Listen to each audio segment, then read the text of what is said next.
जल के तीन रूप ठोस, द्रव और गैस।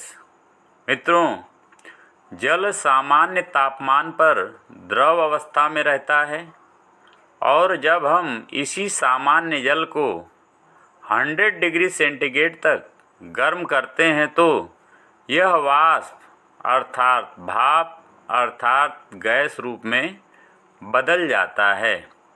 इसी प्रकार जब हम सामान्य जल को 0 डिग्री सेंटीग्रेड तक ठंडा करते हैं तो यह बर्फ अर्थात ठोस रूप में बदल जाता है। व्याख्या। आइए मित्रों, इस ग्राफ की व्याख्या कर लेते हैं। जल सामान्य रूप से द्रव अवस्था में रहता है, लेकिन जब हम इसी जल को गर्म कर देते हैं तो धीरे धीरे यह वाष्प या भाप में बदल जाता है, तो यह पदार्थ की गैस अवस्था है।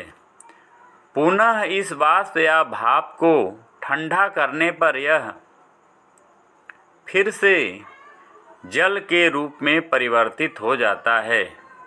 यदि इस जल को आप अत्यधिक ठंडा करते हैं 0 डिग्री सेंटीग्रेड तक, तो यह बर्फ अर्थात ठोस के रूप में बदल जाता है और जब आप इसी बर्फ को सामान्य तापमान पर छोड़ देते हैं तो पुनः यह बर्फ जल के रूप में बदल जाता है। अब जल से संबंधित महत्वपूर्ण बिंदुओं को हम लोग समझते हैं। पहला नोट पॉइंट है, जल का हिमांक बिंदु अर्थात फ्रीजिंग पॉइंट 0 डिग्री सेंटीग्रेड होता है। मित्रों, पहला नोट पॉइंट है, जल का हिमांक बिंदु अर्थात फ्रीजिंग पॉइंट 0 डिग्री सेंटीग्रेड होता है।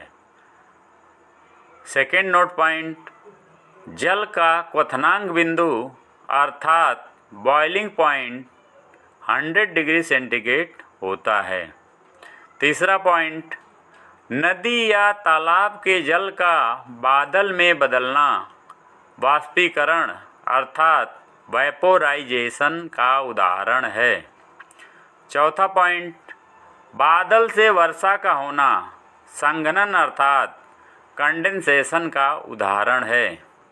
पांचवा पॉइंट, आसवन अर्थात डिस्टिलेशन विधि में वाष्पीकरण और संघनन दोनों ही क्रियाएं होती हैं। छठा पॉइंट, जल का शुद्धिकरण आसवन विधि से किया जाता है।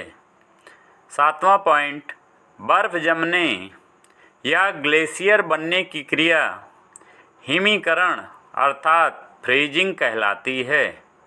आठवां पॉइंट और अंतिम पॉइंट, ग्लेशियर पिघलना अर्थात बर्फ का पिघलना द्रवीकरण अर्थात मेल्टिंग कहलाता है। तो आशा है मित्रों, आप लोगों को यह टॉपिक पसंद में आया होगा। जल के तीन रूप ठोस, द्रव और गैस। जय हिंद, जय भारत, स्वस्थ रहें, मस्त रहें, नमस्कार।